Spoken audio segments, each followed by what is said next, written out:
कि इनके खिलाफ कोई केस नहीं है, इनसे ज्यादा जिसके आरोप है उनको आपने बेल दिया है और सारे बेल का जो ऑर्डर है इनके बेल पिटीशन के साथ संलग्न है। उस स्थिति में इनके खिलाफ कहीं तो नहीं, आपके खिलाफ 21 केस है, आपके खिलाफ 21 केस है। तो हमने कहा कि जो समाज के लिए लड़ेगा, जो पुलिस के खिलाफ आवाज उठाएगा, पुलिस तो उसके खिलाफ किसी न किसी तरह से साजिश करके केस तो करता ही रहे। और हमारा जो भी केस है, 21 केस अगर हम पे है तो कोई चोरी बलात्कार और डकैती का केस नहीं है। ये सारा का सारा केस जो है वो आंदोलन से रिलेटेड केस है। इसलिए ये कहना कि आपका जो गोल्डन दास है वो बहुत बड़ा आपराधिक इतिहास उसका है और सिर्फ इस ग्राउंड पे बिल आप रिजेक्ट करेंगे, ये गलत है। और जब बहुत कुछ हुआ तब भी उन्होंने बेल नहीं दिया और 4 महीना के बाद केस को कंक्लूड करने का कह करके और रिजेक्ट किया। फिर सेकेंड टाइम भी वही हालत था, लेकिन एनीवे किसी तरह से करके हम लोगों ने बेल लिया। तो गोल्डन दास जो कहते हैं कि हमारा नाम बैकवर्ड जाने ना जाने, पिछड़ा जाने ना जाने, SC ST जाने जाना न जाने, ऊपर वाले सब लोग जानते हैं। तो ये दहशत है। ये शो कर रहा था कि अगर गोल्डन दास को अगर हम मैक्सिमम पनिश नहीं करेंगे तो गोल्डन दास निकलने के बाद फिर वही करेंगे। और उनको जो इनका जो आवाज होता है, जो इस आवाज के साथ जो रोड पे सड़क पे आपके लिए जो लड़ते हैं, अपने लिए तो लड़ते नहीं हैं, लड़ते आपके लिए हैं, समाज के लिए लड़ते हैं। और चूंकि लड़ने वाला जो मेन आदमी है गोल्डन दास होता है, इसलिए उनको लगा कि गोल्डन दास को ही इतना प्रताड़ित करो कि फिर कम से कम निकलने के बाद लड़ना बंद कर दो।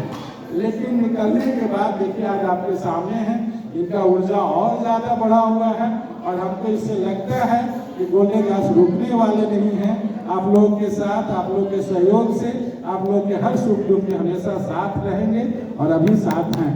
बस राहुल गांधी जी को ये जातिवादी मानसिकता के मनवादी सरकार 2 साल की सजा कराकर उनका सदस्यता तक रद्द कराकर उनको जब रोड पर ला सकते हैं तो हम लोग के क्या औकात है। इसीलिए बाबा साहब बोले थे, जैसे में स्कॉर्पियो 4 चक्का रहता है स्कॉर्पियो, मगर 1 चक्का भ्रष्ट हो जाएगा तो स्कॉर्पियो नहीं चलेगा। चलेगा चलेगा आप लोग को भूख लग गया? अगर स्कॉर्पियो में 4 चक्का नहीं रहेगा, 1 चक्का भ्रष्ट हो जाएगा तो चलेगा? तो उसी तरह बाबा साहब संविधान में दिए थे 4 स्तंभ, विधायिका, मीडिया, कार्यपालिका और न्यायपालिका।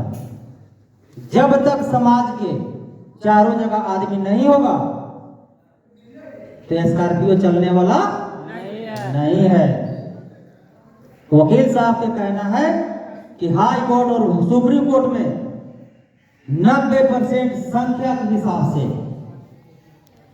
जज बनाया जाए, जिसकी जितनी संख्या भारी उसकी उतनी हिस्सेदारी हाई कोर्ट और सुप्रीम कोर्ट में दिया जाए। आज समाजी लोग क्या करता है, अगर हम लोग के समाजी कोई IAS IPS भी बन गए हैं और अगर समानती के अगर नहीं बात सुनते हैं तो हाई कोर्ट या सुप्रीम कोर्ट में रीट दर्ज करते हैं, इसलिए कि जो जात का समानती है वही जात के वहां जज साहब भी बैठे हैं, तो जज के सामने IAS IPS को कोई औकात नहीं है और उसी से प्रताड़ित होकर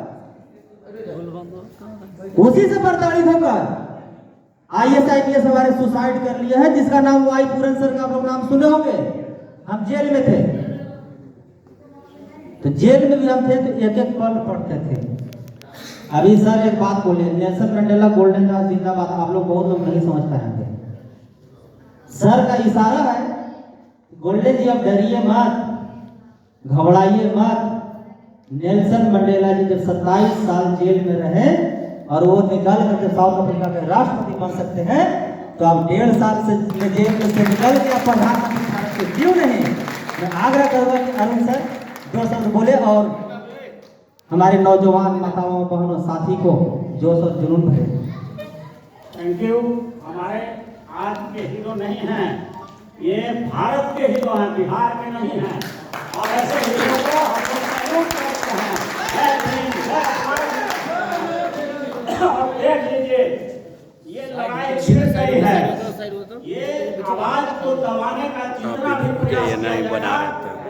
विस्फोट पीछे हो होगा। जाइए ना। और आज गोल्डन दास का पूरे देश से हमारे पास फोन आता था, महाराष्ट्र से, मुंबई से, पुणे से, उधर साउथ में चले जाइए तो तमिलनाडु से, कि क्या हो रहा है गोल्डन दास का। हम कहे कि वो वीर आदमी है और उन पर हमला जारी है मनुवादियों का, लेकिन हम 90% हैं। हमें हमेशा याद रखना है कि भारत में जो 140 करोड़ जनता है, उसमें 120 करोड़ हम ही लोग हैं। जिस दिन हम लोग बड़ा हो जाएंगे, एक साथ हो जाएंगे, जिस दिन 120 करोड़ जनता का हाथ कितना होगा, 240 करोड़ हाथ जब एक साथ मिलेगा, तो ये मनुवादियों का अंतिम किला है। मनुवादियों का, आरक्षण विरोधियों का अंतिम किला है सुप्रीम कोर्ट और हाई कोर्ट, और वहीं से शासन चल रहा है। जब इनका एक केस बेल बहस कर रहा था, तो एक आरपी मिश्रा जज है, उसने कहा कि मैं गोल्डन दास को अच्छी तरह से जानता हूं। तो मैंने बोला कि आप अच्छी तरह से जानते हैं, अच्छी बात है, लेकिन आप ये भी जानते हैं कि वो अपने समाज की लड़ाई लड़ रहे हैं। आप यहाँ पर बैठे हुए हैं तो आप अपने समाज का लड़िएगा, हमको भी पता है। ये मैं बेल दिया, क्योंकि कुछ था नहीं केस में, तो कैसे बेल नहीं देता। उस केस में हाई कोर्ट में बेल हुआ। तो इस तरह से आप लोगों को घबराने की जरूरत नहीं है। जो संघर्ष करेगा, हम लोग बिहार में भी वकीलों का संगठन है, जिसमें 2,500 से 3,000 वकील है पूरे जिला में, जो हम लोगों के न्यायपालिका आरक्षण आंदोलन के साथ है।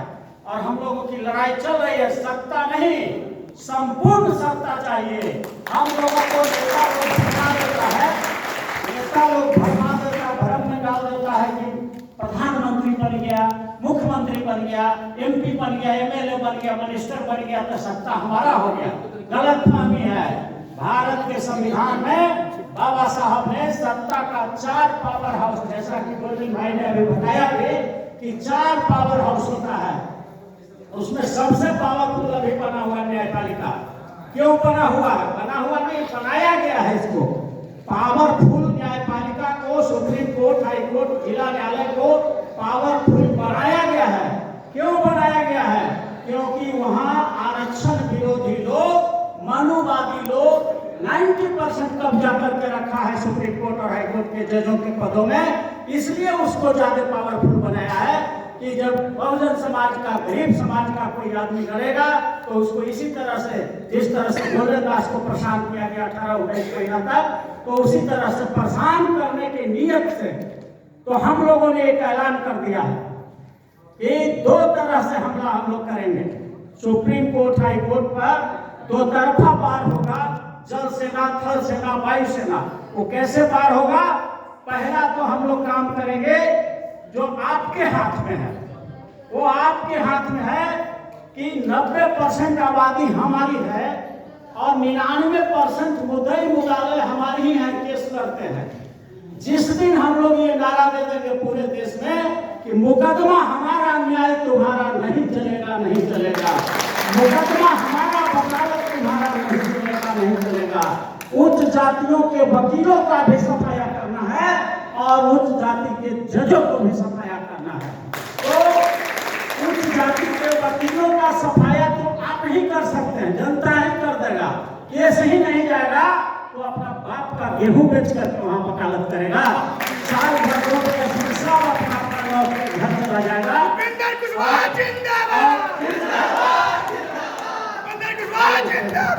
जिंदाबाद। उपेंद्र कुशवाहा तो उन्हीं का दबाव है। उपेंद्र कुशवाहा मनुवादियों के दबाव, इसलिए उनका तो नाम भी लेना परसों हम भी पटना महजूर कॉलेज में गए थे, बाबा साहब की जयंती और सावित्रीबाई फुले जयंती है, सर सॉरी सर। तो वहाँ उपेंद्र कुशवाहा जी के बेटा थे मंत्री जी, तो गोल्डन उनको देखने कितने लोग आए थे? मात्र 15 को, मात्र 15 को। और जब गोल्डन दास वहाँ गया और शंभू सिंह नेशनल दस्तक, आप दिल्ली के आप लोग देखे होंगे फोटो वीडियो, जब हम गए तो लेकिन फोन करके 201 आधा घंटा बुला दिया कि गोल्डन सर आए, गोल्डन सर आए। और मंत्री जी के साथ फोटो कोई नहीं लिया, सब गोल्डन दास के साथ सेल्फी लिया। तो आज के डेट में सम्मान पद से नहीं, काम से मिलता है। एक और बताएंगे कि हमारे समाज में एक ही कमी है, कि हमारा समाज के लोग अगर असली घी, एक नंबर घी अगर 100 रुपए किलो भी बेचेंगे और मनवादी जो है, अपर कास्ट जो है, अगर 1000 नकली भी घी बेचेगा तो हमारा समाज के लोग वहां लेने जाएगा। क्यों? कुशवाहा से हमारे घी असली होना चाहिए और 100 रुपए का घी होते हैं। तो हमारा समाज के लोग हमारा समाज को कितना हो दिल से मदद करना चाहेगा कि समाज इस पर भरोसा नहीं करता है, वो उसी का देने का हम लोग को रोना है। हमारे समाज में ऐसे एडवोकेट हैं, तो हमारे तो 2 तरह के एडवोकेट हैं, एक बाबा साहब के संविधान के तलवार वाला भी एडवोकेट है और सुई वाला भी एडवोकेट है। जहाँ सुई से काम होगा वहाँ सुई से लिया जाएगा। वो वकील साहब का नाम नहीं लेंगे, इसलिए कि हमको भी कुछ वकील साहब को बचा के रखना है। और एक तलवार जो है भीमा पर गाँव वाला तलवार है, वही भीमा पर गाँव। मैं बार बार बोलता हूँ कि सामान दियो मनवा दियो, डोम जाति पर, पासवान जाति पर, पासी जाति पर, धोबी जाति पर, रविदास जाति पर, मांझी जाति पर, शेड्यूल कास्ट में जितने भी जाति हैं, बैकवर्ड समाज और मुस्लिम समाज पर शोषण, जुल्म, अत्याचार, बलात्कार, हत्या करना बंद कर दे। अब नहीं तो कान खोल के सुन ले, याद कर ले, भीमा कोरेगांव के 500 महान 28,000 के 100 में काट करके सब्जी बना दिया था, उसी का फोटो उसी के पास हम लोग के इतिहास दोहराने पर समाधि लोग मजबूर ना करें। यही बतला रहे थे कि गोल्डन दास का हौसला हम लोगों को बढ़ाना है और सबसे जो अंतिम किला है सुप्रीम कोर्ट, हाई कोर्ट, उसको कैसे फतह करेंगे वो हम बता रहे हैं। तो जब युद्ध छिड़ता है तो वायुसेना भी हमला करता है, जमीन सेना भी करता है और पानी वाला सेना भी हमला करता है, तब जाके युद्ध जीता जाता है। तो हम लोगों को भी सुप्रीम कोर्ट, हाई कोर्ट में हिस्सेदारी के लिए 2-3 तरह से हमला करना पड़ेगा। सबसे पहले तो आरक्षण विरोधी वकीलों को केस देना हम लोग बंद कर देंगे भारत में, तो वकील ही बनना बंद हो जाएगा, तो जज बनना अपने आप बंद होगा। दूसरा तरह से हम लोग को हमला करना है कि एक विधेयक हमने तैयार किया है, बिल पार्लियामेंट से पारित होता है, सुप्रीम कोर्ट, हाई कोर्ट जजेज अपॉइंटमेंट रिजर्वेशन बिल। इस बिल को लोकसभा से पारित कराने के लिए धरना होगा, प्रदर्शन होगा, मशाल जुलूस होगा, घेराव होगा, बिहार बंद होगा, भारत बंद होगा। पूरा देश का 120 करोड़ बहुजन जिस दिन खड़ा हो जाएगा कि इस विधेयक को पारित करो, नहीं तो अगला बार एक भी जो सांसद हो उसको हम लोग जीत के जाने नहीं देंगे। तो दूसरे तरह से ये हमला करना है। और तीसरा हमला करना है कि आरक्षण की सीमा को 90% बढ़ाने के लिए, उसके लिए भी धरना प्रदर्शन ये सब होना चाहिए। और जब सत्ता का जो ये सबसे महत्वपूर्ण जो अंग है न्यायपालिका, उसने ऐसा काम कर दिया है, एक कानून बना दिया है कि 2 साल सजा किसी को कर देगा तो वो चुनाव में नहीं लड़ सकता। मजिस्ट्रेट, कोई साधारण जुडिशियल मजिस्ट्रेट किसी आदमी को लपड़ थप्पड़ का केस या छोटा मोटा केस में भी अगर 2 साल सजा कर दे तो वो चुनाव नहीं लड़ सकता है। एमएलए है तो एमएलए से हट जाएगा, एमपी है तो एमपी से हट जाएगा, प्रधानमंत्री है तो प्रधानमंत्री से हट जाएगा, मुख्यमंत्री है तो ये जज तंत्र स्थापित कर दिया है। भारत में लोकतंत्र है, संविधान में बाबा साहब ने लिखा है प्रियम्बल में कि India is a democratic country, लोकतंत्र है। लोकतंत्र का मतलब होता है जनता का राज, जनता के द्वारा और जनता के लिए। और एक जज को, एक साधारण जुडिशियल मजिस्ट्रेट को आपने पावर दे दिया, सेक्शन 8 जो पीपल रिप्रेजेंटेशन एक्ट का बना दिया कि 2 साल भी सजा करेगा तो वो चुनाव नहीं लड़ेगा। अगर जनता किसी सजा याफ्ता को ही प्रधानमंत्री बनाना चाहता है तो ये न्यायाधीश कौन होता है रोकने वाला?